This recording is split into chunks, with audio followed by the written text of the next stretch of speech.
Welcome to the Unheard Cries of a Mother, the podcast where we dive into the raw, unfiltered stories of motherhood, the joys, the struggles, the sacrifices, and the triumphs. Here, we amplify the voices that too often go unheard, shining a light on the incredible strength, resilience, and love of mothers around the world. I'm your host, Sabrina Ben Salman, and I invite you to join us on this as we uncover the stories behind the smiles, share lessons learned, and create a community that uplifts, supports, and inspires. Let's honor the unheard cries and celebrate the silent victories of motherhood together. Thank you so much, Hena, for joining us today as our guest. I'm really looking forward to diving into this with you. Thank you, Sabrina, for inviting me. I can't wait to share what Oh. hopefully are pearls of wisdom, but there may be some surprises too. Do you know, the beautiful thing is that every story, as we share, you're always going to touch a heart. Someone's going to be inspired by something that's been shared on here, and that's what I love so much. So, like I said, thank you so much. So, my first question that I've got here is, can you share a pivotal moment in your motherhood journey that shaped who you are today? I think the most pivotal moment in my motherhood journey has to be the birth of my daughter, my eldest child. And to give you some sort of background before her birth and her arrival, I and my husband had been married for a number of years. We got married in our mid-20s, so never, although we always wanted children, it was never a rush to have children. It wasn't like time was against us or anything. And we got to our early 30s, I think, and lots of family members, because society does ask you, oh, why do you not have children? We'd been married a good 5-6 years at this point. Why have you not got children? What's this is the question of what's wrong? There was nothing wrong. It was just I wanted to be in a place where financially we were secure. We had our own house. We had there's things society had made us believe that we needed to have before starting a family. And the reality was that wasn't the way it was. We just moved to London and got an exciting job in Canary Wharf, and my career was taking off. And my husband was out of work at this particular point in time, and there was that realization moment. We want a family, but what if we can't have a family? And the reason that question popped up was we'd also had friends and family around us who had lost children in stillbirth, who had miscarried a number of times. We're going down the IVF route, and that was a real realization moment of what if we couldn't, because having children is a blessing. And I don't know what went through our minds, particularly at that point in time, particularly that we didn't have all the things that society wanted us to have, that stable home, both of us working. We just went, well, what have we got to lose? We want children. And I fell pregnant just like that. Oh, wow. Just like that. It was, and I remember going to a family wedding. We'd come back to my in-laws. My husband was due to go off to India with my father-in-law because they were doing some construction work out there, and telling my in-laws that I was pregnant. And it was a moment, right? Not something that we'd anticipated. And I think part of that was I had a cousin very close to me and also married into the family, and she just lost a child. So I think there was that excitement, but also you're not 12 weeks yet. It's very, very early stages. There's still that uncertainty. And my husband was due to go off during that 12-week period. So things can still go wrong, right? And which is why we told them, because we also had my sister-in-law living with us at the time. So if something was to happen, I needed to be very open with them. But we got through that, and my daughter was born in 2012, no, 2013 even. I'm making her a year older than she actually is. in 2013, it was actually her birthday earlier this week. And that was a real turning point, because leading up to having my daughter, particularly going through labour, was very, very scary. I was already overdue. I was 9 days late having my daughter. We'd been to Costco in the morning and I'd been walking around with a shopping trolley in agony, but I didn't realise I was in labour. It was all through my back, so I had no idea. Oh my gosh. Absolutely no idea. Rocked up to Newham Hospital in East London, middle of the afternoon, and it's the usual. I mean, don't get me wrong, some maternity wards are amazing. Some maternity wards, unfortunately, feel a little bit unpleasant and just overrun, just because of the volume of people that are there. And you could hear some of the midwives going, "Don't be such a hypochondriac, don't be this," don't, to different women, and eventually get seen. And I'm going, I can't feel my baby moving as much as she was. At this point, I didn't know what I was having, so I couldn't feel my baby moving. And they're like, "Okay." Sometimes baby goes really quiet just before you're going to give birth, and I was due to be induced in a day or two anyway. So they eventually put a trace on me. I'm in agony. One advice that my mother had given me before I went into hospital was always take paracetamol before you go in, because you might be waiting a long time, and make sure you've got some in your bag as well, because you might not get medication straight away. I wish I had before. And to take the soluble stuff so it goes straight into your blood, not tablets. But so I got eventually in. This is 2:00 in the afternoon. We get to 7:00 in the evening. I'm still there. They're still messing around. I've got a trace, so I know the baby's heart's fine. I'm still there. And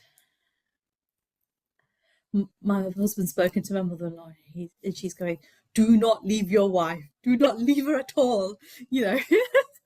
And he's like, "No, I won't leave her. I promise I won't leave her." And that's the best advice she gave us, because I needed my husband that day. Absolutely. Really, really needed somebody with me, because I was going through something that I had no idea what I was going to go through.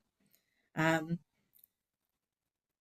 I'll tell you what that was, but it could have worked out in one of two very different ways.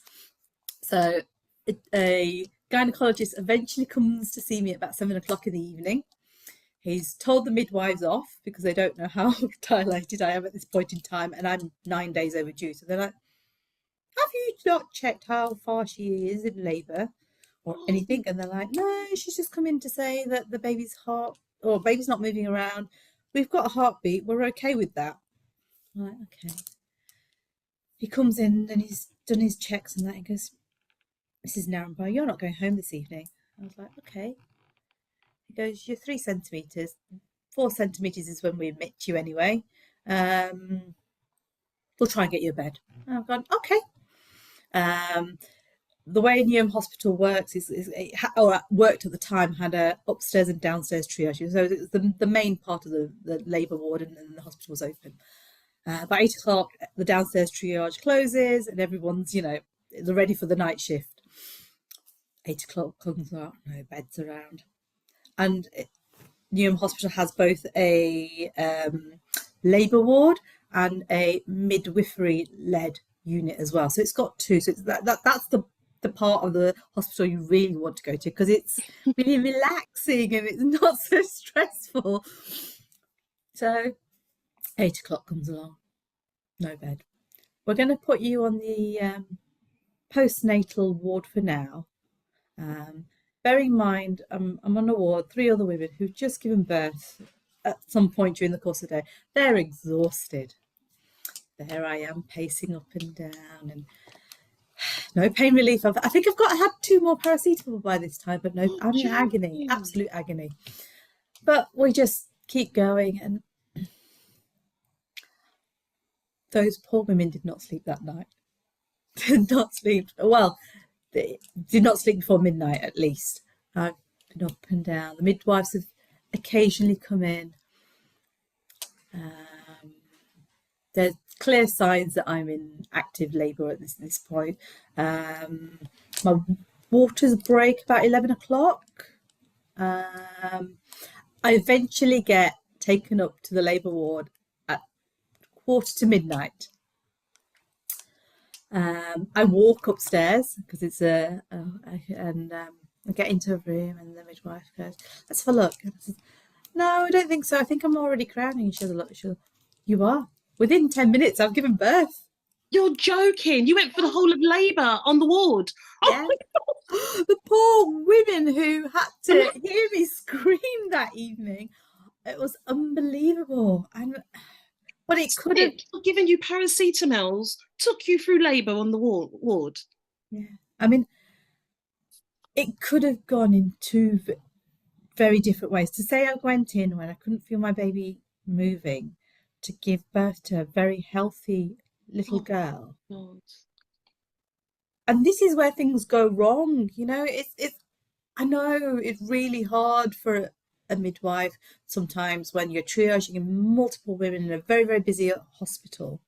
I get it, right? I do get it. As a first time mum, you don't know what you're going through. I know there's this whole thing of um ah you've got ages as a first time mum, none of that panic or anything.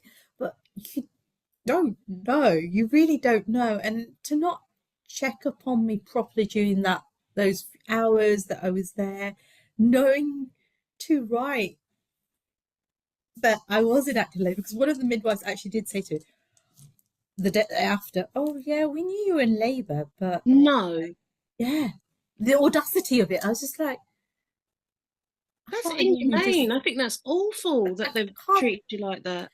I think I was too much in shock. I think I was just grateful that nothing went wrong. Absolutely. Yeah, nothing went wrong, and I had this beautiful child, this amazing child who, to this day, is late to everything. Right, there is no rushing her, Oh, but yeah, you're incredible. it was just look, right. Having a child is a different experience for every mother, right? My experience sort of led me to say I was never going to have another child in the hospital again, but it happened. That's a different story completely. But that said, the midwife in the labour ward was amazing. Beautiful. I'm She glad. was so amazing. She looked after me so well. Um, they were excellent. And, Great. the team afterwards as well, absolutely amazing. She, Incredible. uh, yeah, I'm she speechless. I'm just like, you had the baby. Just had a like, oh, baby, had a baby with paracetamol. I was just that's a like, brilliant story. gas and air Oh, didn't come into it until afterwards. gosh, I think your daughter's definitely earned the nickname paracetamol. I'm not sure how she would take it, but what an incredible story. Yep. So that was very, very pivotal, just because of the whole process, and just to come out to the other side of it and go, wow, I've got, and I think it is for any new mother when you have that first child.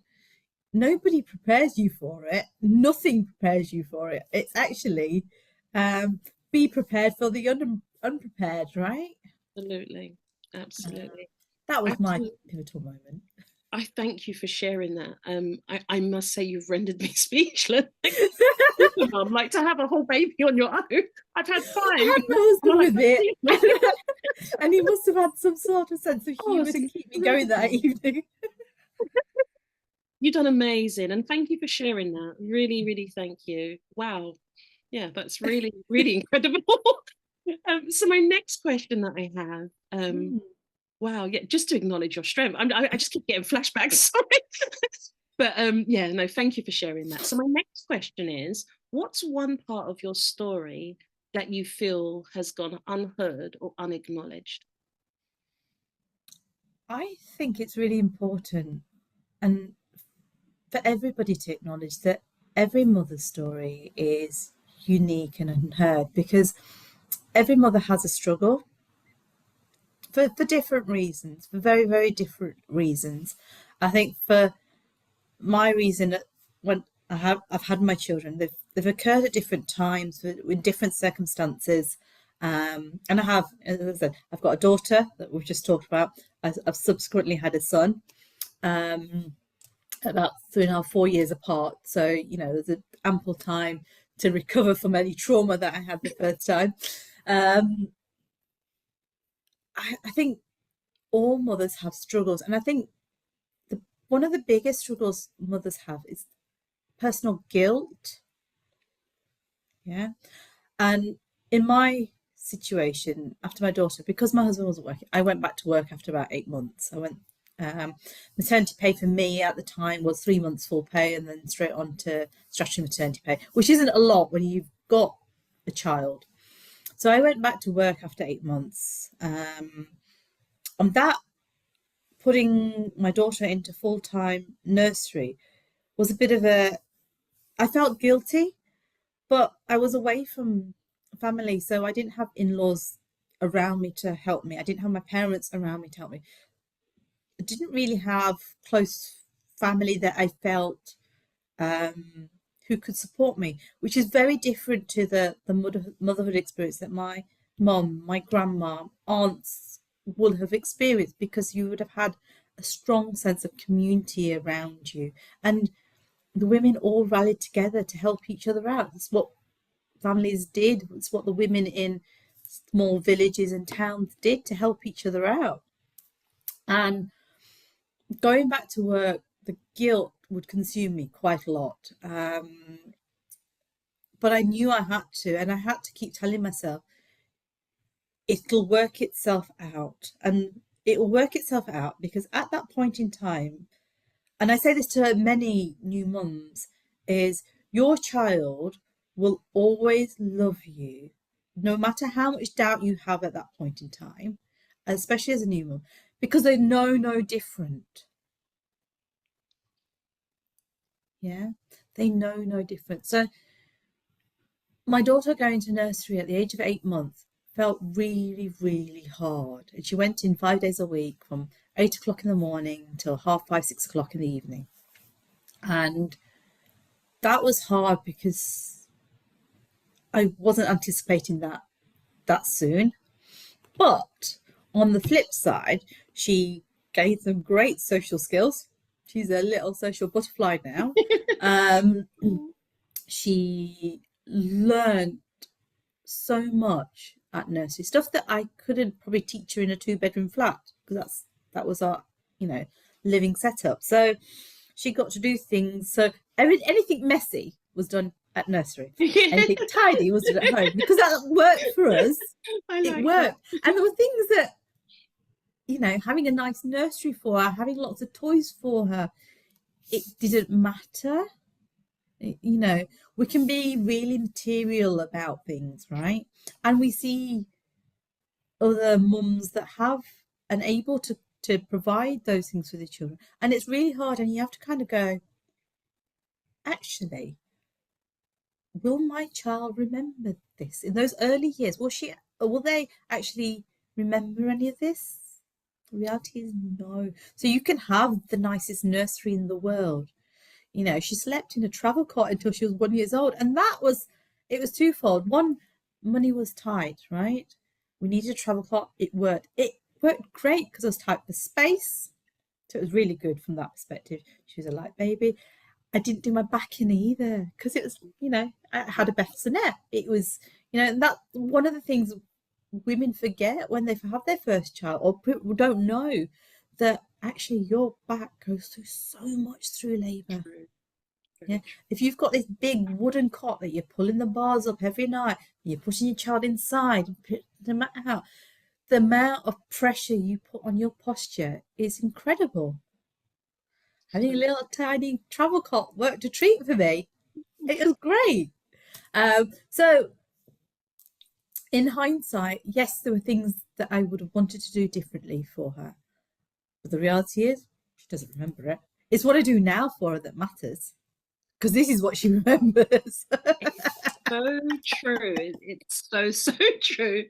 So true. That's such a beautiful share. But I really love the way you talk about, thinking about the mum as well, because we don't know what we don't know, and it's so true. The strain on our back, and just to make things practical as possible.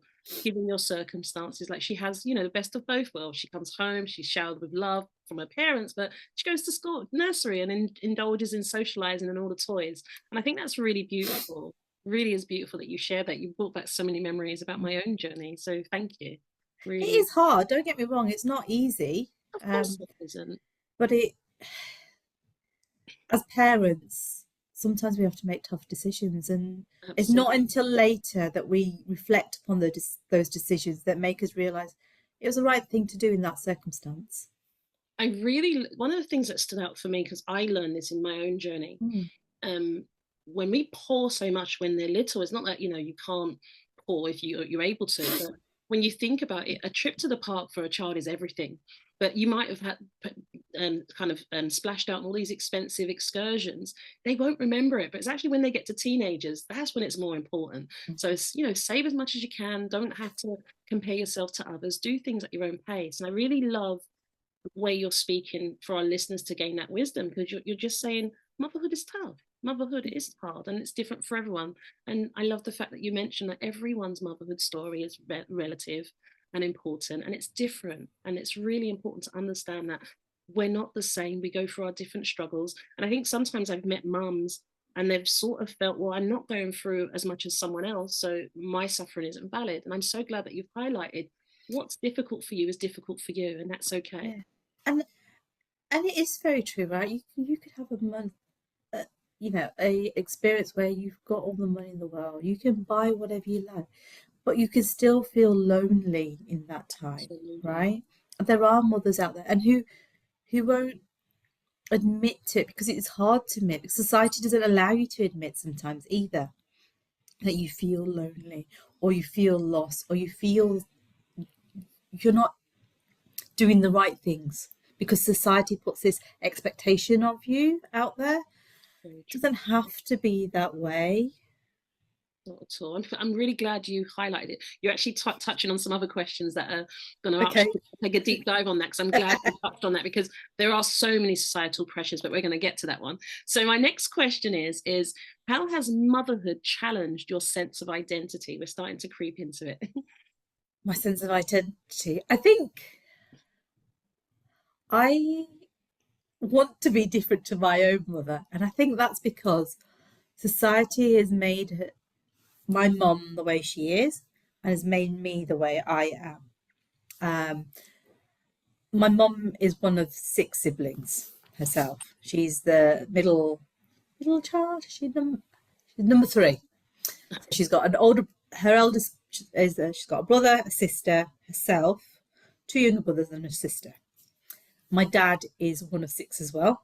Oh, wow. My dad had five older sisters, and he was the only boy. So my dad was completely spoiled.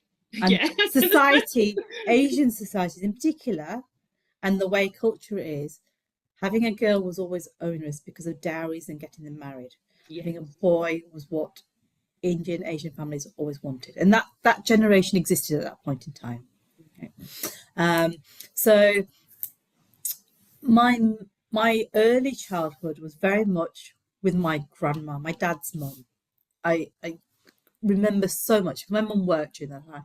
My grandma was everything to me as a child. Um, I did lose her. I lost her when I was about 8. She passed away to cancer, and in those days, she was in her early 60s. In those days, um, treatment was very, very different to what treatment is today. So she really shaped my early years, my grandma.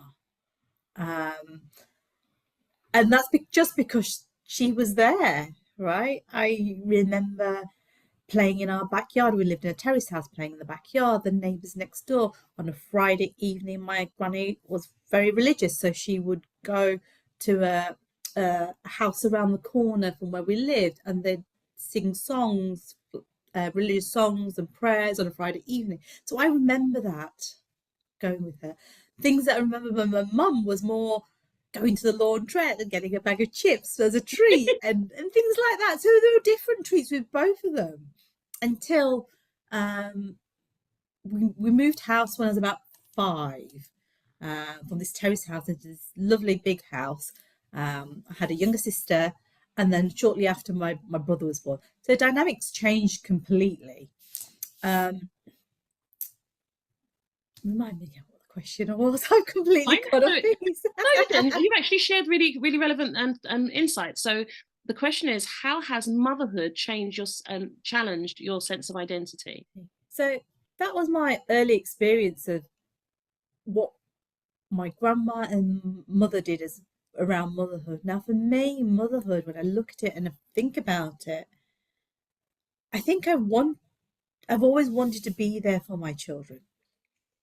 Now, being there, how do you define that? How do you do? I mean, I've just said to you, in those early years of my daughter, I had to go back to work. It didn't feel comfortable because I didn't have another mother figure around me to take that place, just as my grandma did for my mum. As I've got older, it's been that it feels like a tug of war between a career and having money and the ability to do things for your children versus being present, being able to do the school run, being able to spend time with your children, take them swimming, go, whatever those things are. Having that is sometimes a real life challenge. I think COVID for me was the best time ever. And it's not for every mother. I had a 6-year-old who was being homeschooled on a laptop. I had a toddler who'd just been nappy trained. And I remember working and doing calls and going, just bear with me a minute, I'll be back in a minute, But Oh, we had the best adventures in a 2-bedroom flat and a balcony. oh, beautiful. And so I don't think I've completely defined for me what motherhood is. I think I'm still learning. Yeah, And that's because it's a journey for me. I think I accept that I will do things wrong, not intentionally, but I will do things wrong, right? It's normal. exactly. But I ultimately just want my children to be happy. It's beautiful. I love that. I love the way you actually ended on that. Just want my children to be happy. I do. If they're happy, I feel I've done my role as a mother. That Exactly. that that for me is what I want for them. I want them to be happy. Beautiful. Thank you, Hina. That's really lovely. So the next question I have is, can you describe a time when you felt completely unseen and unsupported as a mother, and in any context? Seen and unsupported as a mother.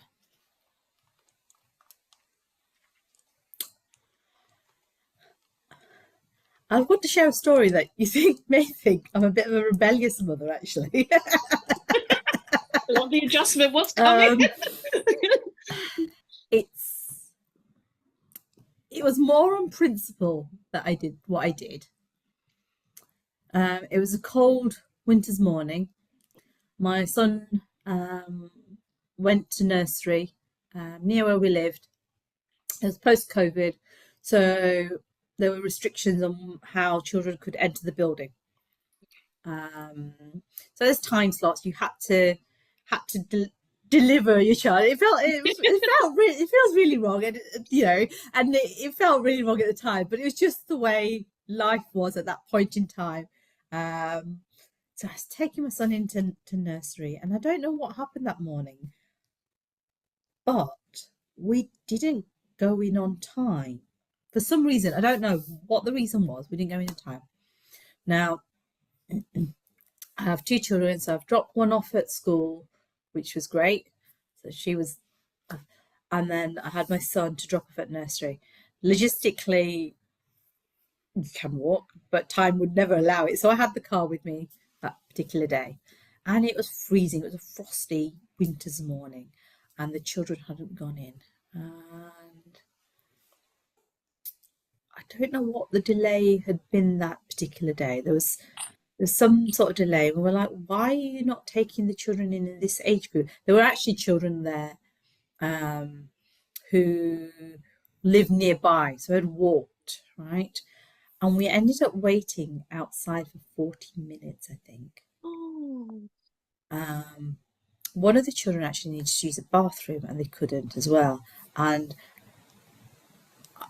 I made a formal complaint to the particular nursery, and I was actually a parent advisor for this particular nursery as well at the time.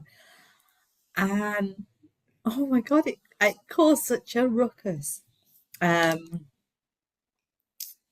and my point that day was, I know things were difficult because of COVID and how we had to follow procedures, we had to do things. But if you've got children, young children, and there must have been 2, 3 at the oldest at this point in time, you've got, and they're waiting for 40 minutes outside in the cold. It's not acceptable. You're not thinking of their well-being. Mm. If you were short-staffed or something, could you have communicated that out to the parents? Could we have done something so we were waiting in an area with masks? Could we have done something differently? It was just the way it was handled. It was handled really, really poorly. And I remember the next day doing the drop off and going, oh gosh, they're going to be that mum again. You know, she's come to cause trouble. I hadn't come to cause trouble. I was just No. genuinely looking at some of those children who really were frozen at this point in time. I mean, I was really lucky I had a car. My child was inside the car, and actually 2 or 3 of his friends jumped in and I stood outside because it was that cold. But you can't do that. You just No, I can't. don't think you It's a caused bit of, trouble, Hena. I think that's such a beautiful heart that you took a stand. I think when they're so young and they need to hold their toy, that's just the worst thing you could do for a child in the freezing cold. That's just really it's awful. wrong. It's just Yeah. I think we forget as grown-ups, we forget how, and this applies both to young children and the elderly, right? We have limits. Children have limits. You know, those limits are different. Exactly. There's for each of us, and we shouldn't be asking a toddler who's maybe just been potty trained or something just to wait because it's freezing cold No. outside, and cold makes it worse. You know, Exactly. That's really awful. if we need to take other steps or for short staff, we need to be a bit more pragmatic and find solutions. I'm glad you took a stand for that. Thank you. Really, I'm glad. So there's nothing to be ashamed of. Don't bow your head. I think it's brilliant that you've done that. So the next question I have is, what has been the most rewarding aspect of motherhood for you? Most rewarding aspect of it, I think it's the school pickup. Every evening I get a lovely story. I get, it just it's it's seeing that happiness in their eyes. That's rewarding. Um, as grumpy as I can be as a mother, and I'm sure both of my children will admit to that, I can be really grumpy. um,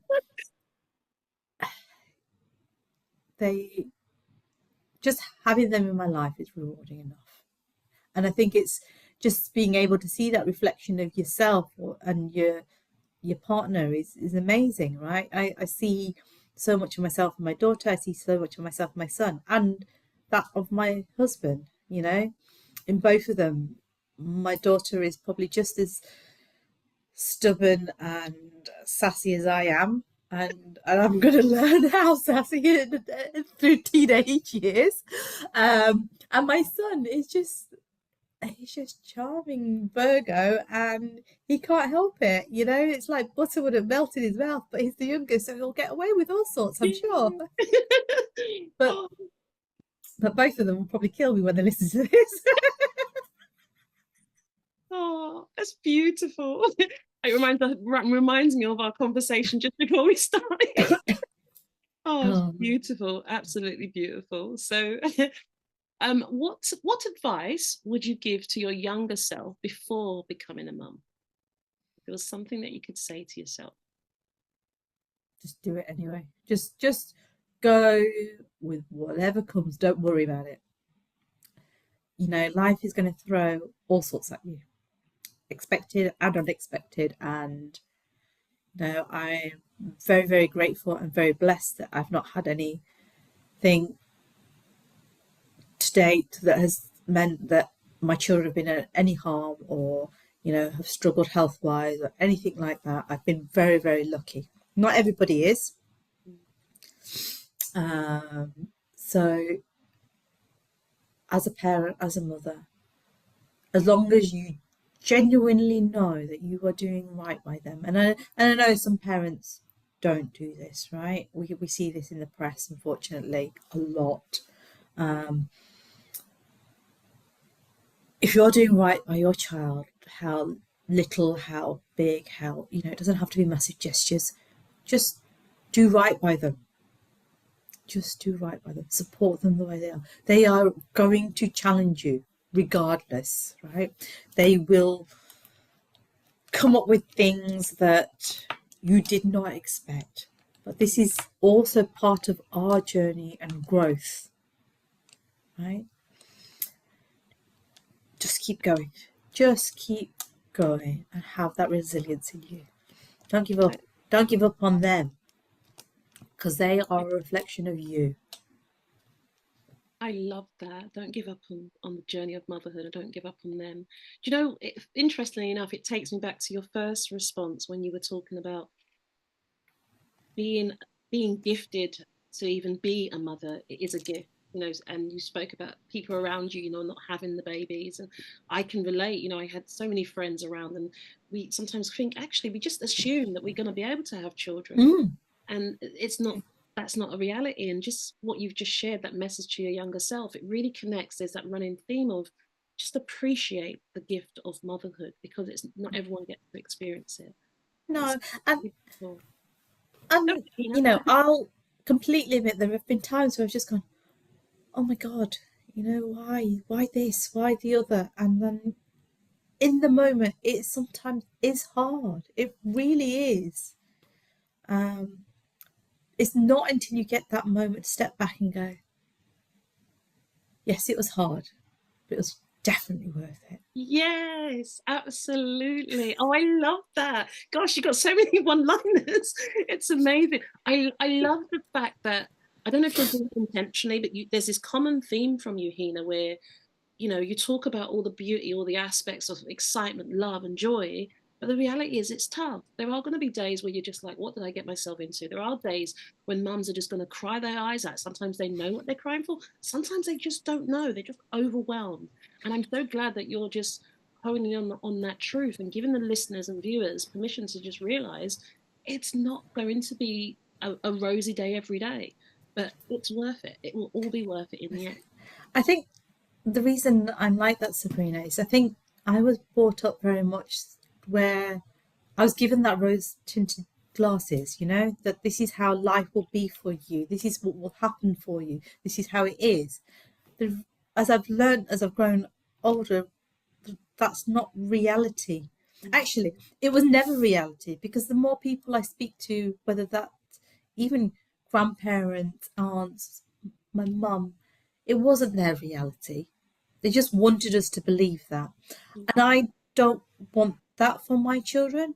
I want to be able to tell them, yes, it's going to be tough, but I am here. There are people around you that love you and will support you. I don't want you to have that false sense of security because having that false sense of security hurts more. It's true, actually. It When, hurts when it more. bursts, yeah. Yeah. True. When they go out into the real world and they see it, it's quite painful, different kind of pain.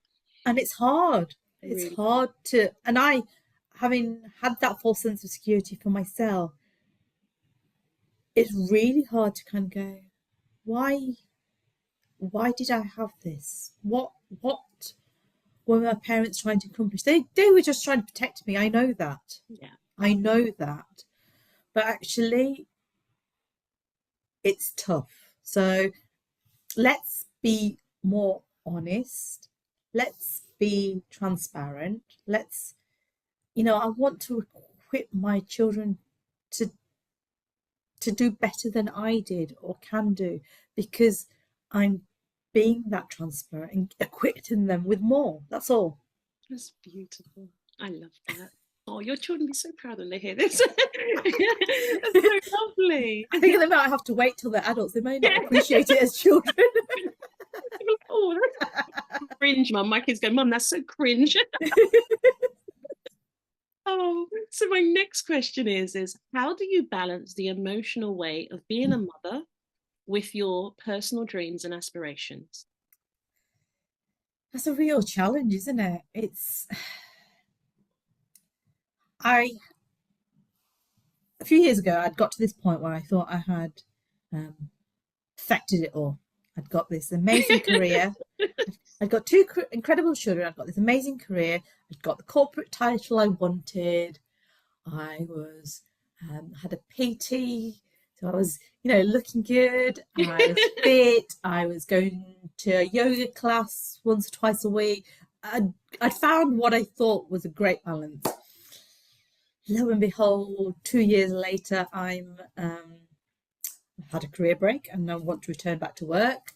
I have moved out of London. I've got a daughter into secondary school and a son into a brand new school as well. And I've just taken time to define what success is. Is what I've got today not successful? It makes me really think, is it not successful? I think it is successful, just different to what I had 2 years ago. It perhaps doesn't feel as financially secure as I'd like to be. That's fine. I'll work on that. We can address that. Do I get to spend time with my kids? Yes, I do. I get to go to tennis. I get to go to swimming with them. I get to, take them to cricket. I get to do those things. I get to listen to my son read. I get to walk my daughter halfway to school until she sees her friends and she's embarrassed to walk with me. But, they're all things that I can do that, I don't know, COVID gave us all those opportunities and flexibility, but they were things that when they were really young, perhaps took for granted. It was that rushing them to nursery and rushing them to school or picking them up after school club. They were too tired to want to spend any time with me because they'd had such a full day, and honestly, I was exhausted. So it's a tough balance, and I think it will continue to be a tough balance. Exactly. But it's what we make of it, right? It's what we make of Exactly. it, and the things that we do. Exactly. And there's a season for everything. We all have our different seasons. And I guess if we can be as present as possible in each season, we get to cherish those moments that we can cherish for a lifetime. It's Indeed. beautiful what you're sharing. So, my next question is, can you share a lesson you learned from your own mother or a mother figure that has shaped the way you parent today?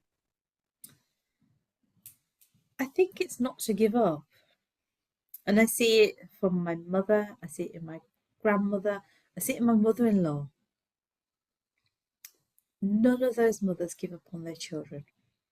None of them, regardless of what we've all done. Yes, we all challenge them in their own little ways. And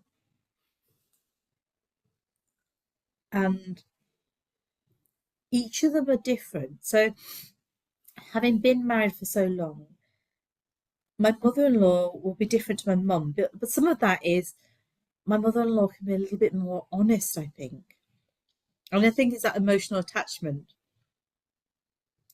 Sometimes I don't want to hear it, but when I look back and have a real think about it, actually, you've made me tougher than I had realised, because my mum couldn't do that, right? The same way as my mother-in-law's been able to do that. But I think it is that emotional, I can't, I can't say this to her, I can't do this to her, where my mother-in-law's gone, I need to prepare her for this situation, and this is how I'm going to do it. Yeah. Because my mother-in-law and my mother did it for me. But it's not until you kind of go back and go, that's an interesting way to mother somebody. But I don't think you realise it at the moment, though. No. We connect looking back, we connect the dots looking back. And it's nice that they give you somewhat a polar opposite approach, so you get the best of both worlds, so to speak. Yeah, and it's things like, so I got married, it's nearly 20 years, not quite, but nearly, some time ago, and I couldn't cook. I couldn't cook at all. So for an Asian woman who was getting married to a very foodie family, I could not cook. And I remember saying to my mum, that's all right. And she'd look at me and she'd go, "What do you mean? It's of an era where you're just marrying into a family where you still need to be able to cook a curry, right? If you can't cook a curry, you're not." And I'm going, "Yeah, but Mum, I'm moving up to Bradford. There's lots of takeaway houses in Bradford. I'll be fine." I did learn to cook subsequently, and I cook very differently to my mum. I cook a lot more like the food that my in-laws eat and the extended family.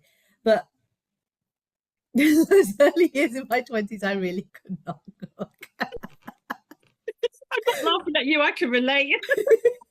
But I was terrible in the kitchen. I just could not cook with my mum. Even now, I'm in my 40s, and my mum comes here where we are to. I'll cook for her. I'll happily cook for her, and vice versa. She'll happily cook for me. We just don't cook together. There's some things that we can make together. So if we're making chapatis or hot rotis, we can make them together. One has one job, one rolls them, one cooks, and it's kind of, we have a little chit chat. But I've always done that with my mum from a teenage That's age. beautiful. But to cook curries, and my mum was very old-fashioned. You've got to know how much you're cooking because there's no measurements. Oh yes, exactly. Everything's done by memory. This is spice tin. This is this. Nothing's labelled, so you've got to be able to smell it and know the difference. And you put this much of this and this much of the other. I'm like, and Asian families have different vegetables to English families, and it's like, but which spice do you use for that vegetable because it's different to this? And it was just, I learned over the years there is common themes and things but you've just got to learn the trick. You have to. You just have to be in the kitchen and learn the trick. And I did over the years. I've got my own little recipe book as well that I have to write things down if I forget. Amazing. But I can't cook for 2 people. I have to cook for 6. That's my magic number. Oh wow, that's amazing. That's really nice. So the next question I have is, how do you define success as a mother? On a scale that changes. And I say that because I think in the early years of motherhood, because financially things were constrained, I wanted my children to have all these toys and all these fancy things that all the mothers around you, or the magazines that you see, or the yummy mummies, the nice clothes and the nice nappy bags and all sorts of things that you really want. And I kind of went,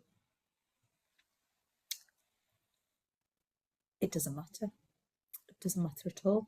It doesn't matter if you've got a rucksack which does the same job, and you've got, sometimes you need to accessorize and make your own, that was a different level of success. And now, as my children are a little bit older, I look at success a little bit differently. And I think part of that is, what can I give my children that's going to make a real difference? So tangible toys, space and things, yes, that's nice, but isn't always what's needed. We've moved from a 2-bedroom flat into a 4-bedroom house, and there still isn't enough space for toys. Right? And that explains everything, right? I've learned there is never enough Lego. So Lego is always a win. Lego is always a win. But also, traveling is really important. So I didn't travel. My first travel experience was when I was 18. And part of that was my parents looked after my grandparents, and my granddad only had vision in part or partial vision. So my dad was always, no, whilst he's alive, he won't go anywhere else. Although he had 5 sisters, he wouldn't go anywhere else. I can't leave him on his own. So we didn't travel a lot as children. For my children, whenever they get the opportunity, let's go here. I'm like, okay, but if we're going to go there, it's not just a beach holiday. They get beach holidays, but they also get, we went to Malaga last year. We went to the Picasso Museum. Oh wow! What else have we done? When we've been to Paris, it's to see the sights. It's not just a beach. It's a bit more culture, a bit more, my Mhm. daughter's been to India once, would like to go again. And I think part of that is, and I did it with my daughter, was to go and see the village my dad was from, because that makes you humble. Yeah, It makes you really humble it really when does. you have that moment of, oh wow, this is really a village, a real village, not a house, a village with a well, and and they rely on land. And yes, things have moved on from when my dad was there, when my granddad was there. But if my granddad and his older brother hadn't gone to Kenya in Africa and then come to the UK, that would have potentially been part of my life. True.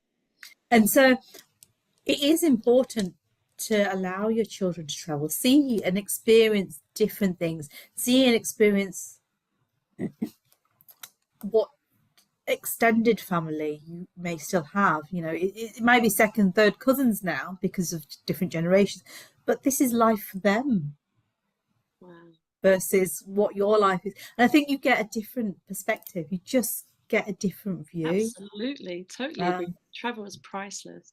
so I Absolutely. think travel is the one gift I'd like to continue to give my children, and different places, just to broaden their horizons and make them excited. Beautiful. Absolutely beautiful. My next question is, if you could rewrite part of your motherhood journey, what would it be and why?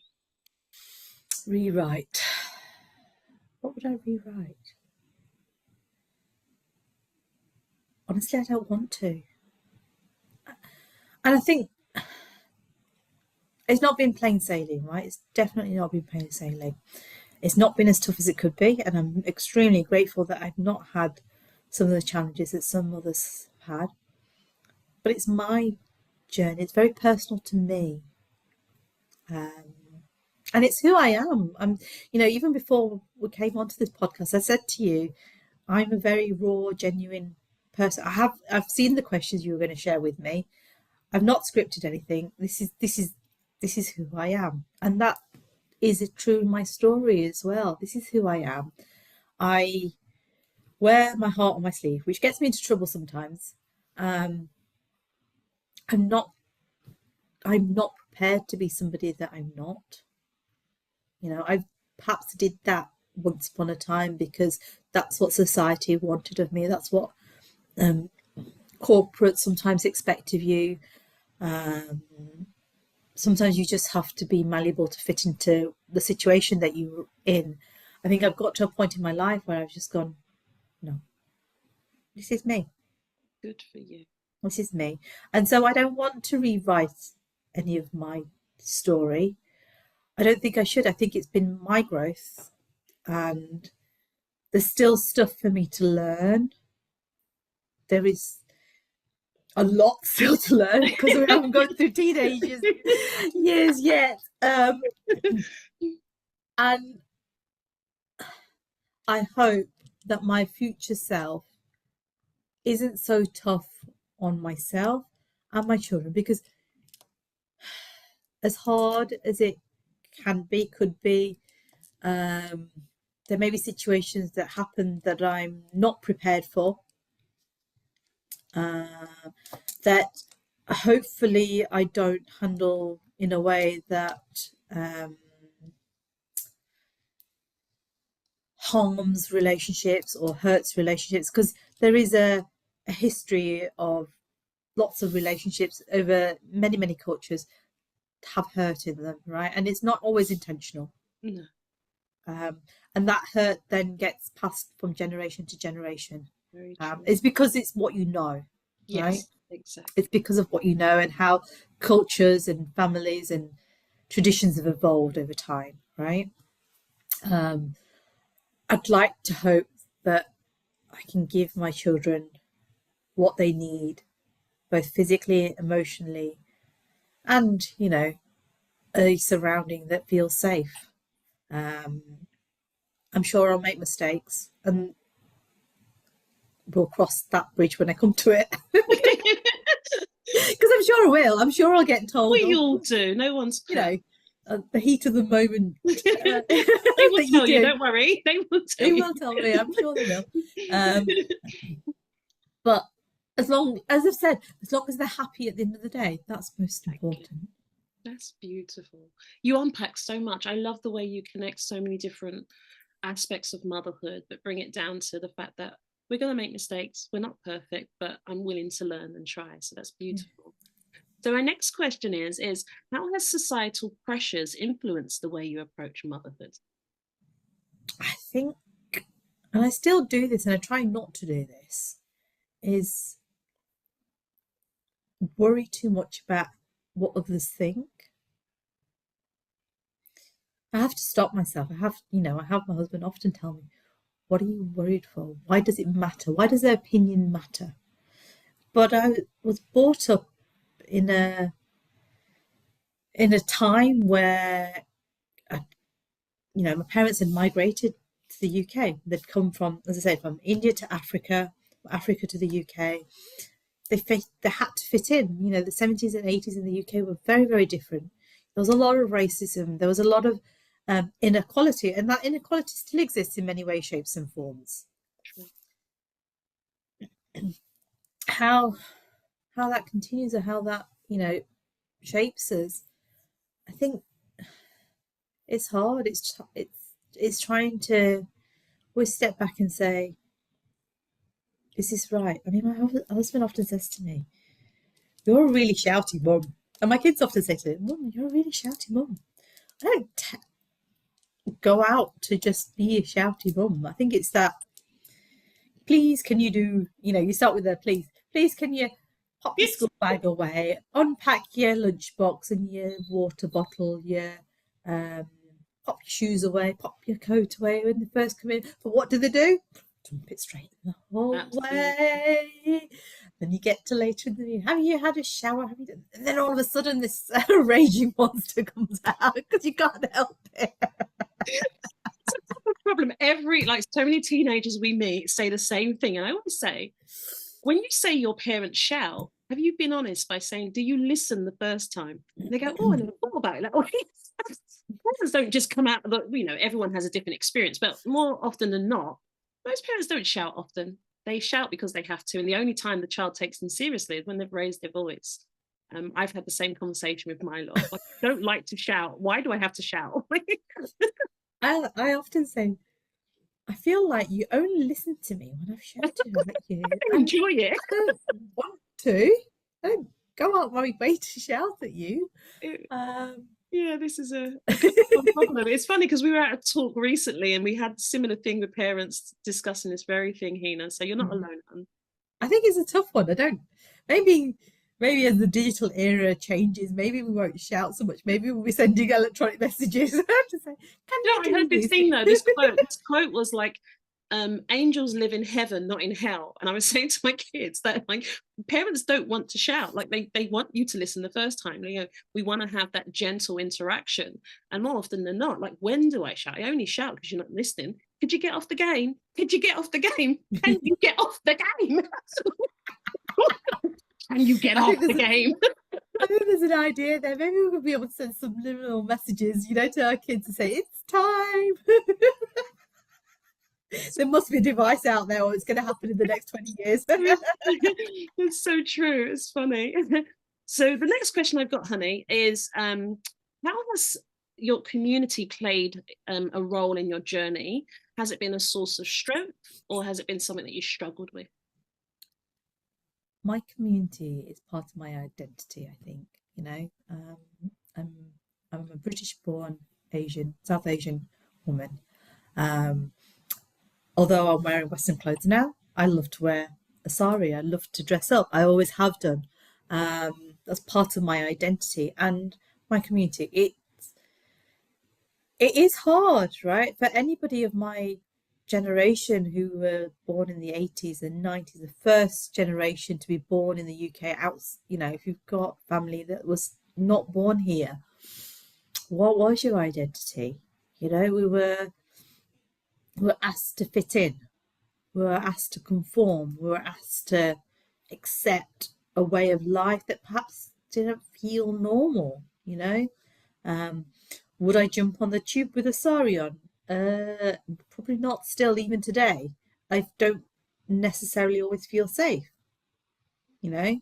Would I jump in the car with a sari on? Yes, because it's, it's it's changing. And I think it's great that society is changing. People are more acceptable, people are more, you know, accommodating. Even if I remember I lived in Yorkshire for a bit, and I remember going. It was Diwali, so I'd been to the temple in the morning in a sari. I'd been and done my prayers because on Diwali, first day of the year, most Hindus will go to a temple, pray, and then get on with their day. A lot of Hindus will go to work because what it's believed whatever you're doing on that day, you'll continue to do it for the rest of the year. So I'd rushed from the temple to work, so I was still in my sari. I'd got into work. Not everybody was there. A few people had seen me. I'd quickly gone and got changed. I was like, "Oh wow, you look stunning in that outfit. Why didn't you leave it on? Why didn't?" And it's like, it, yeah, actually, it would have been nice to just worn that in the office for today. It's a really special, auspicious day for me, and I'm talking 15 years ago. Yeah. I think today, if you did that, I think a lot more people would just go, "Oh, just stay as you are. Yeah. It's beautiful that you're wearing." And I think people should be allowed to wear cultural dress when they want to. Absolutely. And I So think, you know, to be more inclusive, I think if somebody says, "Wow, that looks a stunning outfit," if you're friends with somebody, could I try that on? Could I try that? Could I do that? And I think you get a different appreciation, a absolutely. completely different. I mean, a sari, and I didn't know this until I was a mother, it's so conventional in so many ways as well. It's fabric that's really adaptable. Who cares what size you are? As long as your underskirt and top fits you, it doesn't matter. It's so forgiving. It's beautiful. That's But really beautiful. but I think we should embrace each other's cultures. I think I do worry though that we don't. And I Yes. do worry even in the UK that we don't. I mean London, and I've lived in London for a good 14 years, is so diverse, so culturally aware of different cultures across the globe, right? Having moved out of London recently, I look around me and I go, wow, have I just stepped back in time? And I say that because the UK is an amazing country. It's got so much going for it. But if it doesn't continue to be diverse outside of London, you will have a right wing UK. And Oh that God. is scary. That is So very, very scary. so And I see that locally to where I am today. yeah. And I think, hang We're on. in a bubble in London. You're so right. We really are. And I do think that. And I think it's because people haven't embraced different cultures, um, or times haven't always moved on Mm. for Very, different reasons. very And good. I think that's experience. It's like the whole traveling experience. Yes. It gives us awareness. Unless we do that, unless we ask people, look, I'm not trying to be rude, because you're not trying to be rude. If you I just genuinely want to learn a little bit more about your culture, food, your likes, dislikes, we don't learn, right? And if you all of a sudden move out into a village or rural parts of the UK, you've not got that experience. You haven't got So those you really experiences. highlighted some really important points there, Hena. Thank you so Mhm. much. I think you touched on it's a massive wake up call for us individually and collectively. So thank you. Mhm. Really appreciate that. The next question that I've got is, how do you cope with the guilts and the doubts that often come along with motherhood? Oh, I think I find that having mum friends really help. I think it started when my daughter was about 3. um, you soon find it as any mother who joins some sort of social networking group, right? And it can start much sooner. For me, it didn't. Well, actually, I lie. It did start sooner because I went to antenatal classes, and one of the mums I met along the way, she's a lifelong friend even now. Oh, that's beautiful. Um, we don't see each other or speak to each other as frequently as both of us would like to, uh, but we were able to share guilt and stories during that early time. And I think for any new mum, having that antenatal class, having NCT, having a group, a community, whatever it is, whatever you're able to be a part of, gives you support because Mm, it's somebody else that's going through the same situation as yourself. true. When my daughter was about 3, she had a group of friends, of 5 girls, really close, these girls. And us mums went out and we actually went cocktail making, which was a very, very interesting evening. But it broke the ice and we realised that we had similar stories or similar challenges, and that has Mm, been really pivotal throughout their lives because there have been other mums, other friends that you can talk to who are going through the same things. Teenage girls or teenage girls are challenging, and some of the stories that we share between us. Oh, yeah, we've had that. Oh, we get that. here for this. Wait till this happens. Um, it's really important to find Absolutely. other women going through the same as you because you won't necessarily openly share some of your stories. I think technology and podcasts, social media has changed a lot of that in the past 15, 20 years because you can relate to people in different circumstances and people are more willing to share on platforms. But traditionally, go and have a coffee, go and have a cup of tea, go and have a walk with a friend, make a friend, share your stories, share your pain, but also share your laughter because there'll be so much in there. Oh, you got so much to share, Hina. I love how you're responding to these questions. It's beautiful, absolutely beautiful, and really valid. We need that community of support to get us through instead of holding it to our chest or suppressing it. It's beautiful. So, my next question that I've got here is what do you wish people understood about the emotional labor of motherhood? Don't underestimate what it means to each mother. Mm, I think we naturally judge too much. yeah, I'm guilty of it. I know I'm guilty of it, right? I don't do it intentionally. Uh, I'll be little things of, I remember going through that and they were really judgmental to me. So why actually stop? Just stop. I remember that. Let me see if I can help. yeah, I And it's hard, right?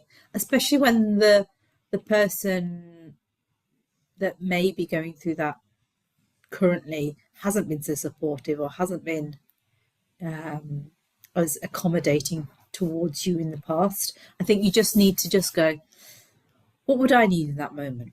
mm, What could I do to help? And if that at that point in time means that you don't feel compelled to help, just leave them alone. yes, There's no need to stoke the fire. mm, Don't make them feel worse than the situation it might be at the time. You don't have to do that. If you can help, great, because they would really appreciate it. Yeah, because a lot of mothers don't ask for help. no, They need it. They will silently struggle. very, Um, very, just, just, just be kind. As I say, I yeah, tell my kids, try and just be kind. Right? It's so important. I It's love. so needed in today's world. Yeah, we all have something that we're carrying, so just be kind. I love that. But you have this way of just like you close the message with a really powerful statement. Just be kind. If we could just do that and think of what we would need in that situation. So thank you for sharing that. Really helpful. And if you can't, just don't do anything. Just Exactly. Don't make don't it worse. Don't don't make make it it harder. worse. Just leave it alone, because sometimes somebody's hurt you so much that you're hurting still and you Yes. can't. Don't Yes. make it worse. Just Nobody's gonna. Only you will judge yourself for that in due course. exactly. So just be kind. I love Just be that. kind. That's beautiful. Now, my next question is, what legacy do you hope to leave behind for your children? What legacy do I leave? I've shared this a lot on other things that I've done, and I just want my children to have positive role models, right? People that they can look up to, go, wow, you know. Um, for my daughter, I want her to have that strong female empowerment for herself, as well as to be able to see that around her. And I've done that through things that I do, the things that I share with her. So my daughter actually did her 11 plus exams about a year and a half ago. And although she didn't go to a grammar school, she passed those exams. At the end of one of those exams, I actually took her along to a technology conference. Wow. And it was because returning to school meant that she'd have an hour of school at the end of that day. And actually, I wanted her to experience something else. And she got to meet somebody that she was like, oh, wow, I listened to them on the radio. I was like, yeah, I know. But the confidence that it gave her, I can't buy that, right? I got free tickets for a conference. That's all I did. I just gave her Oh, an experience that made her go, I met somebody, and that person is like, she just feels like they're amazing, right? brilliant. I love that. And so I think it's a real, what is it they need? I mean, she worked so hard. She did an exam in the morning, so why would I not give her some? That was like felt like a rewarding for her. That's beautiful. So it's trying to find the right things. And don't get me wrong, that same reward would not work for my son. Would Mm. definitely not All children are work for him. different. Yeah. Yeah.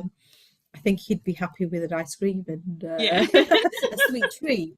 It's a bit different, but it's finding that I think it's important to reward our children too. Absolutely. Very, Yeah. very true. Very true. Thank you. Really beautiful response to that question. The next question that I've got is, how has motherhood transformed some of your relationships? How's motherhood? I think I look at some of those relationships differently. So my relationship with my own mother, my relationship with my mother-in-law, my relationship with my children. I think there's this when you're a child, right? You look at your relationship with your mother differently. Oh God, she's done it again. She's nagging at me about that. Oh, did my mum do something wrong? I don't think she's done anything wrong. I may not agree with some of the things that she's done. Is she doing it on purpose? I'd like to think not. Give her the benefit of the doubt, right?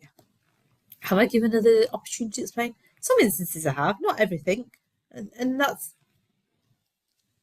partly because we need to grow Yeah, and have those conversations. Am I ready to have some of those conversations with my mum? I think so. Some of them, not yet. But it's a journey for us all, right? Some of the conversations with my mother-in-law, some of them are going, okay. Some of them are going, okay. Some of them I've been really brave with because I've been hormonal after giving birth. But, I think there's a time and a place for everything. absolutely.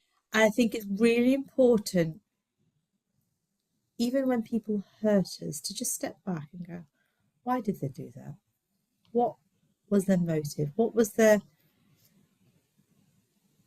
And look for forgiveness sometimes as well. And give forgiveness where it's needed as well. It's carrying hurt on doesn't help anybody. It doesn't, long term, what does it accomplish?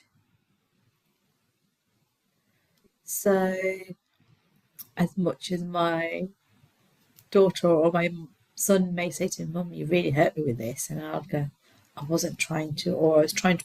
Until we have those conversations, we won't be able to see each other's perspective. That's beautiful. And That we is will.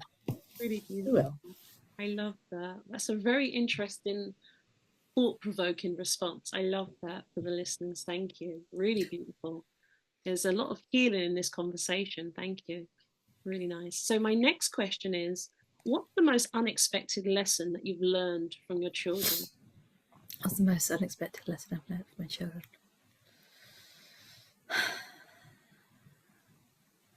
That I'm really not the most patient person in the world. Maybe I'll get there. Hopefully I'll get there. But I guess just like my mother, I guess I'm not the most patient person in the world. You know, God help us all, right? And there's so much to motherhood that just no book, no amount of conversations with other mothers, grandmothers, great grandmothers, if you're fortunate to have them in your life, will prepare you.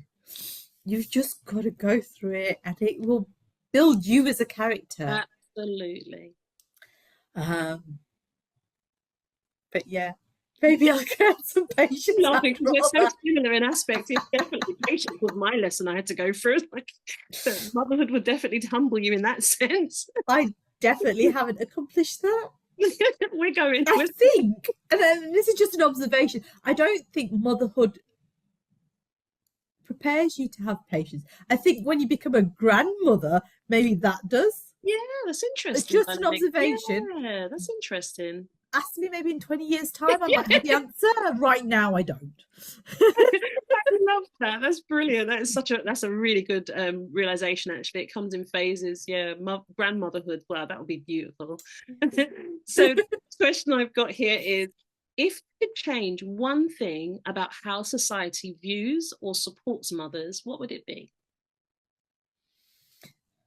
I'd want to wipe the slate clean. I think we shouldn't have preconceptions of motherhood. I think having judgment on any mother is hard. You know, from being a new mother, from being able to nurse your child in public, or give the child a bottle or a dummy, whatever you choose to do. I think those decisions are very personal. You, as an individual, you may not agree with every decision that somebody else makes, but it's not your decision. And I think that's really important. I think it's important for mothers who make those judgments as well. If we're blessed to have children, we've been empowered to make those decisions ourselves. We can provide support and help to other mothers, but at the end of the day, those decisions are not ours. I think that's really important. I've really struggled as a new mother, and I think part of that was that, but what if, this is what is expected of me. This is, especially if you're nursing, right? Nobody tells you your child wants to be fed every 2 hours, maybe more, maybe less. It's not a set routine. Every child's different. Yeah, Every child's different. A bottle fed child is very, very different too. There's pros and cons to both. Absolutely. How you deal with society, how you deal with, I remember being that new mother, going to, one of my sister-in-laws actually was getting married the year my daughter was born. She had her civil wedding 8 weeks after my daughter was born. And that was like, wow, how am I meant to go to a wedding? Anyway, it was a civil ceremony. How am I meant to go to a wedding? I feel frumpy. I feel beautiful. My hair's all over the place because it's hormonal, right? Yeah. I did this crazy thing. My mother-in-law said, let's go to the hairdresser. I chopped it. And I was like, oh, what did I do? But it was because when you're pregnant, your hair is beautiful, right? And then post pregnancy, your hormones completely shift. And nobody prepares you for that. How do you feel? Beautiful. You are beautiful. It's just that perception of yourself at that point in time is very emotional, very hormonal, very difficult sometimes to, and everybody's wanting to hold your child, everyone's, Yes. and you, there's a lot of people, it's very overwhelming, Very true. um, Very, very true.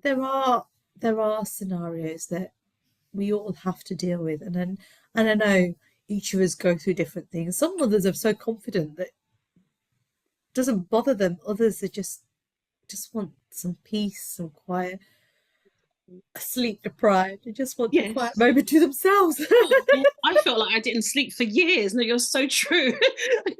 Oh, so on point. I can totally resonate with what you're sharing. Absolutely. Gosh, sleep deprived. Gosh, that's an understatement. I didn't know what sleep was. To people, like, you got this sleep. I don't know what that is right now. And But it I went, think, in hindsight, I think pregnancy prepares you for sleep deprivation. You just don't realize it. You mm, don't realize our bodies are very, very intuitive. We oh, can cope. yes, We can. incredible. We Absolutely definitely incredible. can. It doesn't feel like it at the time, and there's No, different pressures, and there's different pressures that we put on ourselves as absolutely. well as society. Um, but But I just keep love looking that. for the light. Keep Yeah. looking for that light. Keep. And I love what you said about the body. Like if we can surrender to what that is and get in tune with our body, that's so sacred, I think, for a woman. I love that you mentioned that. Our body knows what to do. We just need to be able to lean into what that process is. That's such a beautiful gift. And it Mm. also tells us when it's hurting. Or some will say it's old age. You make me laugh, gosh. So what's the most misunderstood part of the motherhood journey that society doesn't understand? That there isn't a rule book. That there isn't a rule book. Yes, there are traditions, and yes, there are things that should be passed on from generation to generation. So, for example, culturally, Ayurvedic treatment and experiences is completely within the Asian culture. So after giving birth, I was given food to eat. I had to eat certain things rich with coconut, rich with fenugreek, rich with um, frankincense, lots of things, rich things to help my joints, help me heal.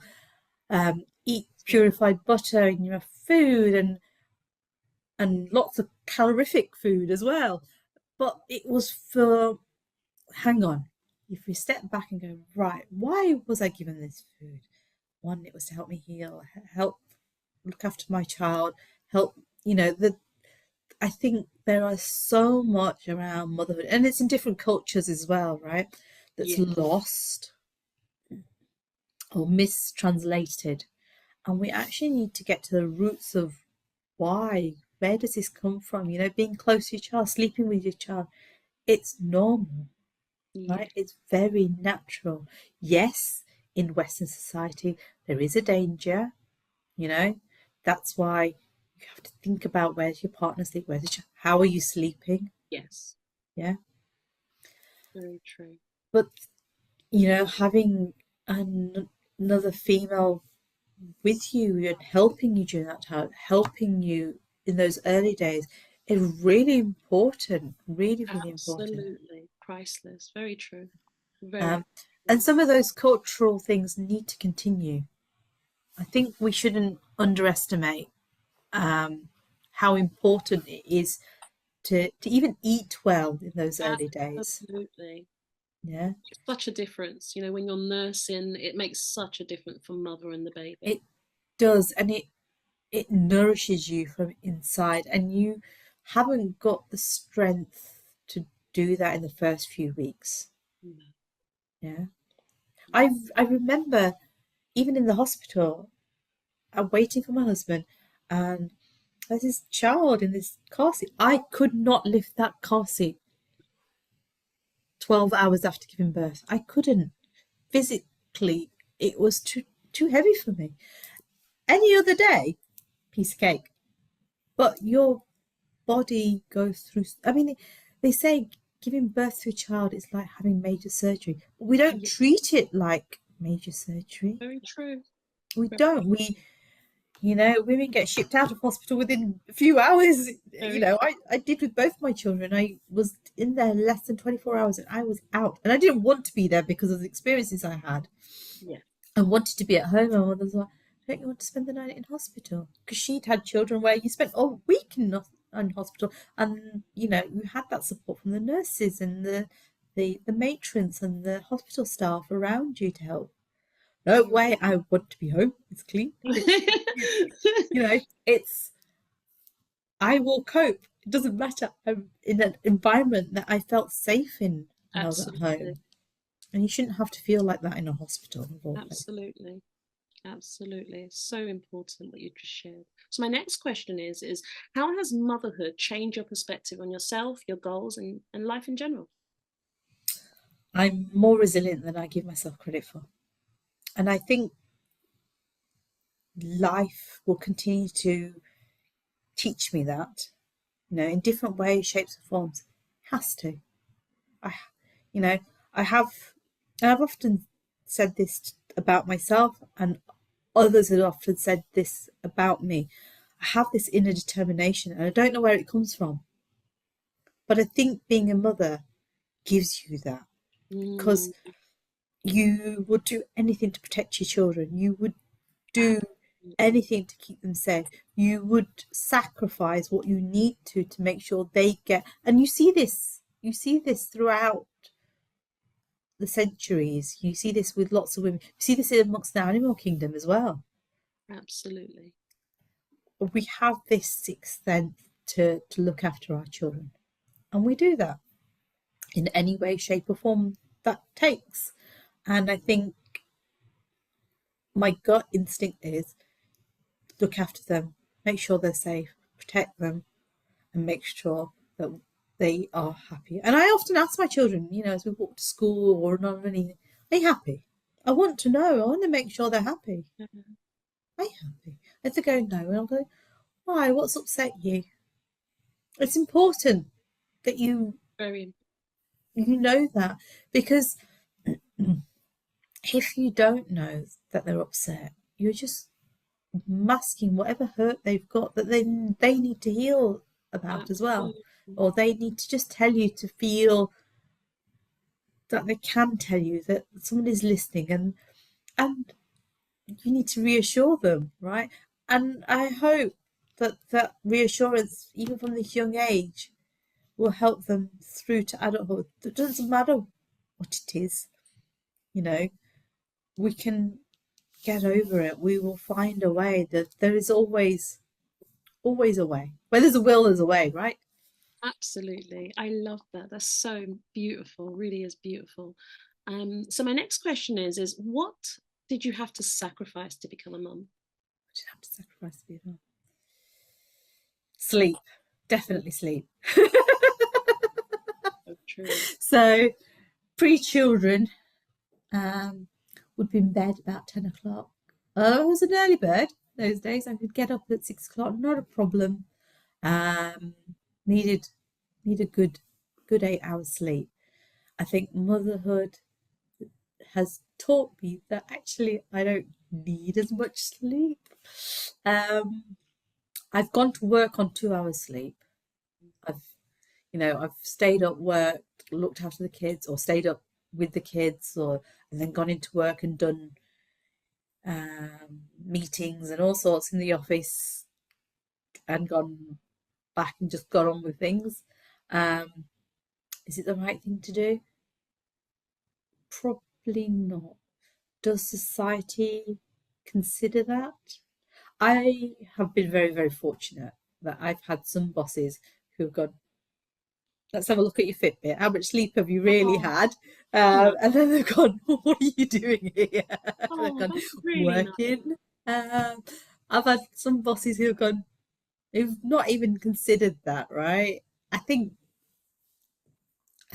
the real, and this doesn't just apply to women, right? When we forget this, when there's a newborn child in any household, it's not just a woman who doesn't get any sleep. It's very Men true. also don't get the same quality of sleep, and it impacts us all, impacts our moods, impacts our Absolutely. efficiency, impacts our ability to make decisions in a constructive, fair way. And Exactly. we don't look at how sleep deprivation impacts behavior. We don't consider it. We don't go, actually, they must be having an off day today. I reckon, they've probably not had a good night's sleep. They've just got a week old baby in the house, or uh, even a toddler is teething. Oh gosh, yes, absolutely. Sleep deprivation has a massive impact on our ability to concentrate. I'm so glad you highlighted that. It's so serious. It really is a serious topic to bring to the forefront to So consider. sleep deprivation, I think, is important. And I am, we started this little tongue in cheek because, you said, what's your biggest sacrifice? Well, I think, yes, sleep is a big sacrifice that many parents um, do make. I think we underestimate the impact of it. Absolutely. Hina, I'm just conscious of time. We've got some questions left. We can That's always fine. schedule for the rest of the questions. I'm okay for probably about 10-15 minutes. Okay, let's do that. Thank you.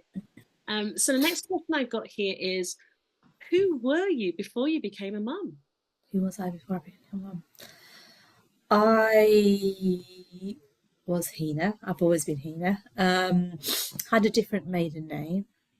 But before I became a mum, I was this maybe not so confident individual who trained to be Oh, an accountant, um, who just wanted to succeed, but couldn't quite, couldn't, didn't always find the easiest path.